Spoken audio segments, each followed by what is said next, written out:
Hi ಎಲ್ರಿಗೂ ನಮಸ್ಕಾರ. ಬನ್ನಿ ನಾಳಿನ ಸಂಚಿಕೆಯಲ್ಲಿ ನಂದಗೋಕುಲ ಸೀರಿಯಲ್ ಏನಾಗ್ತಾ ಇದೆ ಅಂತ ನೋಡ್ಕೊಂಡು ಬರೋಣ. ಈ ಕಡೆ ಪ್ರಿಯಾ ಅವ್ರ ಅಮ್ಮನ ಹತ್ರ ಮಾತಾಡ್ತಾ ಇರ್ಬೇಕಾದ್ರೆ ಮನೇಲಿ ಜಗಳ ಆಗಿದೆ ಅಂತ ಹೇಳ್ತಾಳೆ. ಇದೇ ಒಳ್ಳೆ ಚಾನ್ಸು. ಮಗಳೇ ನೋಡು, ನೀನು ಆ ಮನೇಲಿ ರಾಣಿ ಥರ ಮೆರಿಬೇಕು ಅಂದರೆ ಈ ಅವಕಾಶ ಎಲ್ಲ ಉಪಯೋಗಿಸ್ಕೋಬೇಕು. ಅಷ್ಟೇ ಅಲ್ಲ ಕಣಮ್ಮ, ಇವತ್ತು ನಾನು ಮಾಡಿರೋ ಅಂಥ ಅಡುಗೆನ ತಿಂದ್ಬಿಟ್ಟು ಮಾವ ತುಂಬಾನೇ ಚೆನ್ನಾಗಿ ಮಾಡಿದ್ಯಾ ಅಂತ ಹೊಗಳಿದ್ರು ಕಣಮ್ಮ. ಗೊತ್ತಾ ಅಂದಾಗ, ಅಯ್ಯೋ ಅಯ್ಯೋ ಪ್ರಿಯಾ, ಇದಕ್ಕಿಂತ ಇನ್ನೇನೇ ಬೇಕು ಪ್ರಿಯಾ. ಅಲ್ಲ, ವಲ್ಲಭನ್ ಕಂಡ್ರೆ ಅಷ್ಟಕ್ಕಷ್ಟೇ ಅಂತ ಹೇಳ್ತೀಯಾ, ವಲ್ಲಭ ಇಷ್ಟನೇ ಇಲ್ಲ ಅಂತ ಹೇಳ್ತೀಯಾ. ವಲ್ಲಭ ಇಷ್ಟ ಇಲ್ಲ ಅಂತ ಅಂದ್ರೆ ಅಮ್ಮನೂ ಕೂಡ ಇಷ್ಟ ಇಲ್ಲ. ಇನ್ನು ಕೇಶವ, ಮೀನಾ, ರಕ್ಷಾ ಎಲ್ಲರೂ ಕೂಡ ಮೂಲೆ ಗುಂಪಾಗ್ತಾರೆ. ನಿಮ್ಮ ಮಾವನ ಮನ್ಸಲ್ಲಿ ಏನಿದ್ರು ಕೂಡ ನಿನ್ನೊಬ್ಳೇ ಕೂಡ ಸ್ಥಾನ ತಗೋಬೇಕು. ನೋಡು, ಇದೇ ಖುಷಿಲಿ ಮತ್ತೆ ಸೋಡಾ ಗಿಡ ಜಾಸ್ತಿ ಹಾಕಿ ಇಡ್ಲಿನ ಹಾಳು ಮಾಡಬೇಡ. ಅವಕಾಶ ಸಿಕ್ಕಿದಾಗ ಬಳಸ್ಕೊಂಡು ಆ ಮನೆಗೆ ತಕ್ಕ ಸೊಸೆ ಅಂತ ಪ್ರೂವ್ ಮಾಡ್ಕೊ ಅಂತ ಹೇಳ್ತಾಳೆ. ಅದಕ್ಕೆ ಪ್ರಿಯಾ, ಸರಿಯಮ್ಮ ಆಯ್ತು, ಹೇಳ್ದಂಗೆ ಈ ಮನೆಯವ್ರ ಎಲ್ರ ಮನ್ಸನ್ನು ಗೆಲ್ತೀನಿ. ಆದಷ್ಟು ಬೇಗ ಈ ಮನೇಲಿ ನಾನೇ ಒಳ್ಳೆ ಸೊಸೆ ಅಂತ ಸ್ಥಾನನೂ ಕೂಡ ಪಡ್ಕೊಳ್ತೀನಿ ಅಂದಾಗ, ಅಯ್ಯೋ ಅಯ್ಯೋ ಪ್ರಿಯಾ, ನನ್ನ ಮಗಳು ಎಷ್ಟು ಜಾಣೆ ಆಗಿದ್ದಾಳೆ. ಈಗ ಅಮ್ಮನ ಮಾತನ್ನ ಚಾಚು ತಪ್ಪದೇನೆ ಕೇಳ್ತಾಳೆ ಪ್ರಿಯಾ. ಇವಾಗ್ಲೂ ಕೂಡ ಆ ಮನೆಗೆ ಸೇರಿರೋದಕ್ಕೆ ನಂಗೆ ಎಷ್ಟು ಖುಷಿ ಆಗಿದೆ ಗೊತ್ತಾ. ಅದೇ ರೀತಿ ನೀನು, ನಿನ್ ಗಂಡ, ನಿಮ್ಮ ಅತ್ತೆ, ನಿಮ್ಮ ಮಾವ ಎಲ್ಲರೂ ಕೂಡ ಖುಷಿಯಾಗಿರ್ಬೇಕು. ನೀನಾ, ಅಮ್ಮು ಎಲ್ರನ್ನೂ ಕೂಡ ಮೂಲೆ ಗುಂಪು ಮಾಡು ಅಂತ ಹೇಳ್ಬಿಟ್ಟು ಪ್ರಿಯಾಗೆ ಬೇಡದೇ ಇರೋದ್ನೆಲ್ಲನೂ ಅವ್ರ ಅಮ್ಮ ಹೇಳ್ಕೊಡ್ತಾ ಇರ್ತಾಳೆ. ಅದೇ ಟೈಮ್ಗೆ ಈ ಕಡೆ ನಂದ ಬರ್ತಾನೆ. ತುಂಬಾನೇ ಕೋಪ ಬಂದಿರ್ತದೆ ಅವನಿಗೆ. ಇನ್ನು ಅಂಗಡಿಗೆ ಬಂದಿದ ತಕ್ಷಣ ಡೆಲಿವರಿ ಕೊಟ್ಟಿಲ್ಲ ಅಂತ ಹೇಳ್ಬಿಟ್ಟು ಜಗಳ ಮಾಡೋಕೆ ಅಂತ ಬಂದಿರ್ತಾರೆ. ಅಲ್ಲ ನಂದಣ್ಣ, ನಿಮ್ನ ನಂಬಿಟ್ಟು ನಾವು ಡೆಲಿವರಿನ ಕೊಡಿ ಅಂತ ಹೇಳಿದ್ವಿ. ಟೈಮಿಗೆ ಸರಿಯಾಗಿ ಡೆಲಿವರಿನ ಕೊಡ್ಲಿಲ್ಲ ಅಂದ್ಮೇಲೆ ಯಾಕೆ ಅಂಗಡಿನ ನಡೆಸ್ಬೇಕು ಅಂತ ಹೇಳ್ತಾರೆ. ಅಯ್ಯೋ ಆಗಲ್ಲ, ನನ್ನ ಮಗ ಬಂದು ಡೆಲಿವರಿನ ಕೊಡ್ತೀನಿ ಅಂತ ಹೇಳಿದ್ದ, ಸಾಕು ಇವತ್ತು ಈ ರೀತಿ ಮಾಡಿದಾನೆ ಅಷ್ಟೇ ಅಂತ ನಂದ ಹೇಳ್ತಾನೆ. ಸಾಕು ನಂದಣ್ಣ, ಆನ್ ಟೈಮ್ ಡೆಲಿವರಿ ಕೊಡೋಕ್ಕಾಗಲಿಲ್ಲ ಅಂದರೆ ನಮಗೆ ಆಗೋದಿಲ್ಲ ಅಂತ ಹೇಳ್ಬಿಡ್ಬೇಕು. ನಿಮ್ಮನ್ನ ಕಾಯ್ಕೊಂಡು ನಾವು ಕೂತ್ಕೊಬೇಕಾ? ಅಲ್ಲ, ನಿಮಗೆ ಇಲ್ದಿರೋ ಅಂಥ ಭಯ ನಾವೆಂತಕ್ಕೆ ತಲೆ ಕೆಡಿಸ್ಕೋಬೇಕು? ನೀವು ಬೇಡ, ನಿಮ್ಮ ಸರ್ವಿಸು ಬೇಡ, ನಿಮ್ಮ ಡೆಲಿವರಿನೂ ಬೇಡ. ನೀವು ನೀಟಾಗಿ ಆನ್ ದ ಟೈಮ್ಗೆ ಕೊಟ್ಟಿಲ್ಲ ಅಂದರೆ ಯಾಕೆ ಬಿಲ್ಡಪ್ ಕೊಟ್ಕೊಂಡು ಜೀವನ ನಡೆಸಬೇಕು ಅಂತ ಹೇಳ್ತಾರೆ. ಅಯ್ಯೋ ಅಣ್ಣ, ನಮ್ಮಿಂದ ತಪ್ಪಾಗಿದೆ, ನೀವೇನು ಬೇಜಾರು ಮಾಡ್ಕೋಬೇಡಿ. ನೋಡಿ, ನಾನು ಈ ಕ್ಷಣಕ್ಕೆ ನಿಮಗೆ ಡೆಲಿವರಿ ತಲುಪೋ ಹಾಗೆ ಮಾಡ್ತೀನಿ ಅಂದಾಗ, ಬೇಡ ಸ್ವಾಮಿ ಬೇಡ, ಒಂದ್ಸಲಿ ನಂಬೇನೆ ನೀವು ಡೆಲಿವರಿ ಮಾಡ್ತೀರಾ ಅಂತ ನಂಬಿರೋದಕ್ಕೇನೆ ನೀವು ಸರಿಯಾಗಿ ಕೊಟ್ಟಿದ್ದೀರಾ, ಮತ್ತೆ ನಂಬೋದಿಕ್ಕಾಗೋದಿಲ್ಲ, ಬೇಡ ಅಂತ ಹೇಳ್ಬಿಟ್ಟು ಕೋಪ ಮಾಡ್ಕೊಂಡು ಅಲ್ಲಿಂದ ಹೋಗ್ಬಿಡ್ತಾರೆ. ಇದನ್ನ ಕೇಳಿದಂತ ನಂದಾಗೆ ತುಂಬಾನೇ ಬೇಜಾರಾಗ್ಬಿಡುತ್ತೆ. ಅದೇ ಟೈಮ್ಗೆ ಈ ಕಡೆ ಕೇಶವನು ಕೂಡ ಮೀನಾಗೆ ಮನೆಗೆ ಹೋಗು ಅಂತ ಹೇಳ್ಬಿಟ್ಟು ಅವನು ಕೂಡ ಅಂಗಡಿ ಕಡೆ ಹೊರಟಿರ್ತಾನೆ. ಮೀನಮ್ಮ, ಹುಷಾರಾಗಿ ಹೋಗಿ, ಮನೆಗೆ ತಲುಪಿದ ತಕ್ಷಣ ಫೋನ್ ಮಾಡು ಅಂತ ಹೇಳಿ, ಆಯ್ತು ಕೇಶವ ಅಂತ ಹೇಳ್ಬಿಟ್ಟು ಅವಳು ಕೂಡ ಹೊರಡ್ತಾಳೆ. ಅದೇ ಟೈಮ್ಗೆ ಈ ಕಡೆ ಗಿರಿಜಾ ಕೂಡ, ಅಲ್ಲ ಮೀನಾ ಇಷ್ಟೊತ್ತಾದ್ರೂ ಬಂದಿಲ್ವಲ್ಲ, ಏನಾಗಿರ್ಬೋದು ಅಂತ ಯೋಚನೆ ಮಾಡ್ತಿರ್ತಾಳೆ. ಅಲ್ಲಿಗೆ ಪ್ರಿಯಾ ಕೂಡ ಬರ್ತಾಳೆ. ಅಯ್ಯೋ ಅತ್ತೆ, ನೀವೇನು ಯೋಚನೆ ಮಾಡಬೇಡಿ, ರಾತ್ರಿ ಅಡುಗೆ ಕೂಡ ನಾನೇ ಮಾಡ್ತೀನಿ. ಮೀನಾ ಅವರು ಯಾಕೆ ಇಷ್ಟು ತಡವಾಗಿ ಬರ್ತಾ ಇದ್ದಾರೋ ಏನೋ ಗೊತ್ತಿಲ್ಲ, ನೀವೇನು ಯೋಚನೆ ಮಾಡಬೇಡಿ, ನಾನು ಇದ್ದೀನಿ ತಾನೆ ಅಂತ ಹೇಳ್ತಾಳೆ.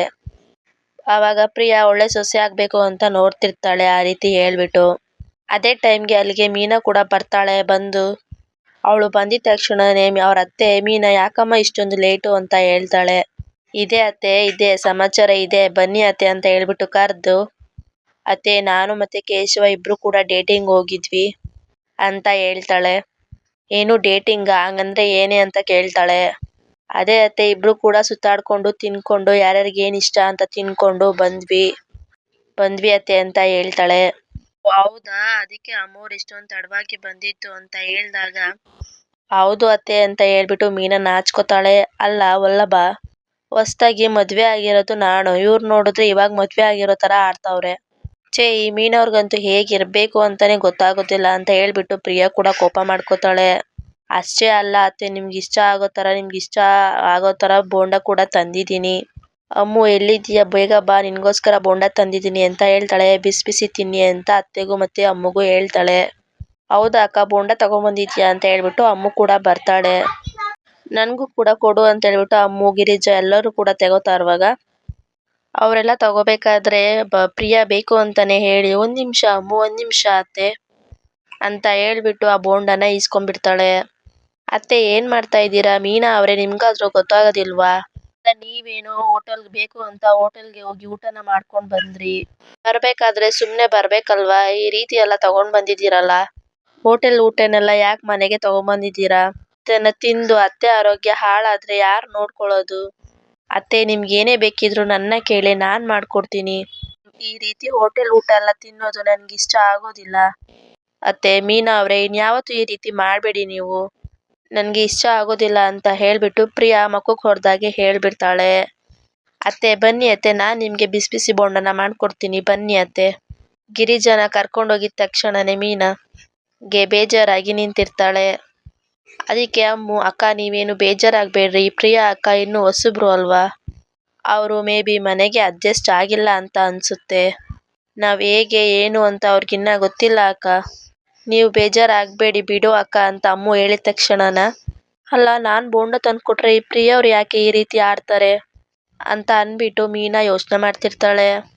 ಅದೇ ಟೈಮ್ಗೆ ಈ ಕಡೆ ನಂದಾಗಂತೂ ತುಂಬಾನೇ ಕೋಪ ಬಂದಿರುತ್ತೆ. ಕೇಶವನು ಕೂಡ ಅದೇ ಟೈಮ್ಗೆ ಬರ್ತಾನೆ. ಅಲ್ಲ ಇವನ್ಗೆ ಡೆಲಿವರಿ ಕೊಡಕ್ ಆಗಲ್ಲ ಅಂತ ಹೇಳಿದ್ರೆ ನಾನು ಹೇಳೋ ಟೈಮ್ಗೆ ಹೋಗೋತಿಕ್ಕಾಗಲ್ಲ ಅಂತ ಖಂಡಿತವಾಗಿ ಹೇಳ್ಬೇಕು. ನನ್ನ ಹತ್ರನೇ ಸುಳ್ಳು ಹೇಳಿ ಹೋಟೆಲ್ಗೆ ಹೋಗಿದ್ದಾನೆ, ಎಷ್ಟು ಧೈರ್ಯ ಇರಬೇಕು. ಇವತ್ತು ಬರ್ಲಿ, ಸರಿಯಾಗಿ ಗ್ರಹಚಾರ ಬಿಡಿಸ್ತೀನಿ. ಎಲ್ಲರೂ ಕೂಡ ಮದ್ವೆ ಆದ್ಮೇಲೆ ಅವ್ರವ್ರ ಇಷ್ಟ ಬಂದಂಗೆ ಬದುಕೋದನ್ನ ಕಲ್ತಿದ್ದಾರೆ. ನಾನೇನ್ ಹೇಳಿದ್ರು ಕೂಡ ಅದಕ್ಕೆ ಬೆಲೆನೇ ಇಲ್ಲ ಅಂತ ಹೇಳ್ಬಿಟ್ಟು ನಂದ ಮಾತಾಡ್ತಾ ಇರ್ಬೇಕಾದ್ರೆ, ಹೋಗ್ಲಿ ಬಿಡು ನಂದ ಪಾಪ ಅಪರೂಪಕ್ಕೆ ಹೆಂಡತಿ ಜೊತೆ ಹೋಗಿದ್ದಾನೆ, ಅದಕ್ಕೆ ಯಾಕೆ ಸುಮ್ನೆ ಸಿಟ್ಟಾಗೋದು ಅಂತ ಹನುಮಂತ ಅವರು ಹೇಳ್ದಾಗ, ಆಗ ಅಲ್ಲ ಹನುಮಂತಣ್ಣ, ಅವನು ಬೇಕಿದ್ರೆ ಕೆಲ್ಸ ಆಗೋದಿಲ್ಲ ಅಂತ ಬಿಟ್ಟು ಹೋಗ್ಬೇಕು, ಕೊಡ್ತೀನಿ ಡೆಲಿವರಿ ಅಂತ ಹೇಳ್ಬಿಟ್ಟು ಈ ರೀತಿ ಮೋಸ ಮಾಡಿದ್ರೆ ಜನ ನಮ್ನ ಏನಂತ ಅನ್ಕೊಳಲ್ಲ, ನಿಮಗ್ ಗೊತ್ತಿಲ್ವಾ, ಇವಾಗ ತಾನೆ ನೋಡಿದ್ರಲ್ವಾ ಬಾಯ್ ಬಂದಂಗೆ ಮಾತಾಡಿ ಹೋದ್ರು ಅಂತ ನಂದ ಹೇಳ್ತಾನೆ. ಕೇಶವ ಬಂದಿದ ತಕ್ಷಣನೇ, ಅಲ್ಲ ಕೇಶವ ನಿನ್ಗೆ ಹೇಳಿದ್ದೆ ತಾನೆ ಡೆಲಿವರಿ ಕೊಟ್ಟು ಆಮೇಲೆ ಮೀನಾ ಹತ್ರ ಹೋಗು ಅಂತ, ಅಷ್ಟೊಂದು ಅರ್ಜೆಂಟ್ ಇತ್ತ ಅಂತ ನಂದ ಕೇಳ್ತಾನೆ. ಅದು ಆಗಲ್ಲಪ್ಪ, ಮೀನಾ ಕಾಯ್ತಾ ಇದ್ಲು ಅಂತ ಹೇಳಿದ ತಕ್ಷಣನೇ ಬಾಯಿ ಮುಚ್ಚು, ಅಲ್ಲ ನನ್ನ ಹತ್ರನೇ ಸುಳ್ಳು ಹೇಳಿ ಡೆಲಿವರಿ ಕೊಟ್ಟಿದ್ದೀನಿ ಅಂತ ಹೇಳಿದ್ಯಾ, ಅವ್ರು ನೋಡಿ ನನ್ನ ಹತ್ರ ಬಾಯಿ ಬಂದಂಗೆ ಬೈತವ್ರೆ.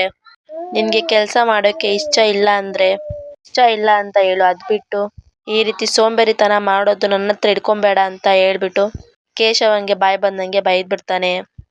ಏನೋ ಅಂತ ಮಕ್ಳು, ಏನೋ ಒಬ್ಬ ನೋಡಿದ್ರೆ ಹಾಗೆ ಇನ್ನೊಬ್ಬ ನೋಡಿದ್ರೆ ಹೀಗೆ, ಒಟ್ನಲ್ಲಿ ನಾನ್ ತಲೆ ಎತ್ಕೊಂಡು ಕೂಡ ಎಲ್ಲೂ ಕೂಡ ಹೋಗ್ಬಾರ್ದು, ಇವ್ರು ಮಾಡೋ ಅವಮಾನ ಸಹಿಸಿ ನನ್ಗಂತೂ ಸಾಕಾಗೋಗಿದೆ ಅಂತ ನಂದ ಹೇಳ್ತಾನೆ. ಹೋಗ್ಲಿ ಬಿಡು ನಂದ, ಯಾಕೆ ಇಷ್ಟೊಂದು ಕೋಪ ಮಾಡ್ಕೊಂಡಿದ್ಯಾ ಅಂತ ಹನುಮಂತಣ್ಣನು ಕೂಡ ಸಮಾಧಾನ ಹೇಳ್ತಾನೆ. ಅಲ್ಲಿದ್ದ ನಂದನು ಕೂಡ ಕೋಪ ಮಾಡ್ಕೊಂಡು ಸೀದಾ ಮನೆಗೆ ಬರ್ತಾನೆ. ಇನ್ನು ಗಿರಿಜಾ ಕೂಡ ನಂದನ ನೋಡ್ಬಿಟ್ಟು, ಏನಾಯ್ತು ರೀ, ಯಾಕೆ ಇಷ್ಟು ಕೋಪ ಮಾಡ್ಕೊಂಡಿದ್ದೀರಾ, ಇಷ್ಟೊಂದು ಬೇಜಾರಾಗಿದ್ದೀರಾ ಅಂತ ಕೇಳ್ತಾಳೆ. ಇನ್ನೇನ್ ಮಾಡೋದು ಗಿರಿಜಾ, ಅವ್ನ್ ನೋಡಿದ್ರೆ ಕಾಲೇಜಲ್ಲಿ ಮರ್ಯಾದೆ ತೆಗಿತಾನೆ, ಇವ್ನ್ ನೋಡಿದ್ರೆ ಅಂಗಡಿಲಿ ಮರ್ಯಾದೆ ತೆಗಿತಾನೆ. ಅಲ್ಲ ಆನ್ ಟೈಮ್ಗೆ ಡೆಲಿವರಿನ ಕೊಟ್ಬಿಟ್ಟು ಏನಾದ್ರೂ ಮಾಡ್ಲಿ, ಅದು ಬಿಟ್ಟು ನನ್ನ ಹತ್ರನೇ ಸುಳ್ಳು ಹೇಳಿ ಹೋಟೆಲ್ಗೆ ಹೋಗಿ ಸುತ್ಕೊಂಡ್ ಬರೋ ಅಂತ ಅವಶ್ಯಕತೆ ಏನಿತ್ತು, ಇವತ್ತು ಎಷ್ಟೆಲ್ಲ ಬೈಸ್ಕೊಂಡಿದ್ದೀನಿ ಗೊತ್ತಾ ಅಂತ ನಂದ ಹೇಳ್ತಾನೆ. ಅಯ್ಯೋ ಮಾವ, ನೀವು ಬೇಜಾರು ಮಾಡ್ಕೋಬೇಡಿ ಮಾವ, ನೀವು ಕೋಪ ಮಾಡ್ಕೊಂಡ್ರೆ ನಿಮ್ BP ಶುಗರ್ ಎಲ್ಲ ಜಾಸ್ತಿ ಆಗುತ್ತೆ. ಏನೋ ಗೊತ್ತಿಲ್ಲದೆ ಕೇಶವ ಮತ್ತೆ ಮೀನಾ ಅವರು ತಪ್ಪು ಮಾಡ್ಬಿಟ್ಟಿದ್ದಾರೆ. ಅಲ್ಲ ಈ ರೀತಿ ನಿಮ್ಗೆ ಕೋಪ ಬರುತ್ತೆ, ಅವಮಾನ ಆಗುತ್ತೆ ಅಂತ ಗೊತ್ತಿದ್ರು ಕೂಡ ಕೇಶವ ಅವರು ಯಾಕೆ ಆ ರೀತಿ ಮಾಡಿದ್ರು ಅಂತ ನಂಗಂತೂ ಗೊತ್ತಾಗ್ತಿಲ್ಲ. ನೀವು ಸಮಾಧಾನ ಮಾಡ್ಕೊಳ್ಳಿ ಅಂತ ಪ್ರಿಯಾ ಹೇಳಿದ ತಕ್ಷಣ ಈ ಕಡೆ ಗಿರಿಜೆಗಂತೂ ತುಂಬಾನೇ ಕೋಪ ಬಂದ್ಬಿಡುತ್ತೆ. ಅಲ್ಲ ಈ ಪ್ರಿಯಾ ಯಾಕೆ ಪ್ರತಿಯೊಂದಕ್ಕೂ ಕೂಡ ನನ್ನ ಗಂಡನ ವಿಚಾರದಲ್ಲಿ ಮೂಗ್ ತೋರಿಸ್ತಾಳೆ, ಸೊಸೆ ಆದವಳು ಎಷ್ಟಿರ್ಬೇಕು, ಚಿತ್ರನೇ ಚಂದ ಅಂತ ಹೇಳ್ಬಿಟ್ಟು ಮನ್ಸಲ್ಲೇ ಬೈಕೋತಾಳೆ. ಅದಕ್ಕೆ ಗಿರಿಜಾರಿ, ಇವಾಗ ಏನೋ ಆಗೋದು ಆಗೋಗಿದೆ, ನೀವ್ಯಾಕೆ ಇಷ್ಟೊಂದು ಕೋಪ ಮಾಡ್ಕೊಂಡಿದ್ದೀರಾ ಅಂತ ಹೇಳ್ದಾಗ, ಸೊ ಇದನ್ನ ಇಲ್ಲಿಗೆ ಮುಗಿಸ್ತಾ ಇದ್ದೀನಿ. ಸೊ ಮುಂದಿನ ಸಂಚಿಕೆಯಲ್ಲಿ ಏನಾಗುತ್ತೆ ಅಂತ ನೋಡೋಣ. ಹೆಚ್ಚಿನ ವಿಡಿಯೋಗಾಗಿ ನನ್ನ ಚಾನೆಲ್ನ ಸಬ್ಸ್ಕ್ರೈಬ್ ಮಾಡ್ಕೊಳ್ಳಿ. ಇನ್ನು ಯಾರೆಲ್ಲ ಹೊಸದಾಗಿ ನೋಡ್ತಾ ಇದ್ದೀವಿ ಸಬ್ಸ್ಕ್ರೈಬ್ ಮಾಡ್ಕೊಂಡು ನೋಡಿ. ನಾನು ಹಾಕೋ ವಿಡಿಯೋ ನೋಟಿಫಿಕೇಶನ್ ನಿಮಗೆ ಬೇಗ ಬರುತ್ತೆ. ಲೈಕ್ ಮಾಡಿ, ಶೇರ್ ಮಾಡಿ, ಹಾಗೆ ಕಮೆಂಟ್ ಮಾಡಿ. ನಿಮ್ಮ ಸಪೋರ್ಟ್ ಯಾವಾಗಲೂ ಇದೇ ರೀತಿ ಇರಲಿ.